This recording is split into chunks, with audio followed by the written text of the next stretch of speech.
Polavaram project నిర్మాణ పురోగతిపై కేంద్ర ప్రభుత్వం దృష్టి సారించింది. కేంద్ర జలశక్తి కార్యదర్శి దేబశ్రీ ముఖర్జీ సమావేశం నిర్వహించారు. ఈ మీటింగ్ లో వివిధ శాఖల అధికారులు పాల్గొన్నారు.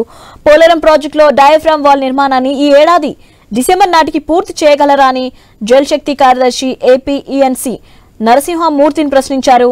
ఎప్పటికి పూర్తి చేయగలరో స్పష్టంగా చెప్పాలని కోరగా డిసెంబర్ నాటికి పూర్తి చేసేందుకు ప్రయత్నిస్తామని మూర్తి తెలిపారు. డిసెంబర్ నాటికి పూర్తి కాకపోతే వచ్చే ఏడాది మార్చికి పూర్తి చేయగలమని పేర్కొన్నారు. పోలవరం డయాఫ్రామ్ వాల్ నిర్మాణ పనులు ఇప్పటికే ఆలస్యంగా జరుగుతున్న నేపథ్యంలో ప్రాజెక్టు నిర్మాణ రీషెడ్యూల్ను పక్కాగా రూపొందించి మళ్లీ ఇవ్వాలని కేంద్ర జలశక్తి కార్యదర్శి ఆదేశించారు. పునరావాసానికి సంబంధించి కేంద్ర ప్రభుత్వం 1000 కోట్లు ఇచ్చేందుకు అవకాశం ఉందని వెల్లడించారు. ఇప్పటికే రాష్ట్రం వద్ద ఉన్న 2200 కోట్లను పెండింగ్ బిల్లుల కోసం వెంటనే చెల్లించాలని సూచించారు. మరో 300 కోట్ల పెండింగ్ బిల్లుల చెల్లింపు కోసం రాష్ట్ర ప్రభుత్వ ప్రధాన కార్యదర్శికి లేఖ రాస్తానని దేబశ్రీ ముఖర్జీ పేర్కొన్నారు.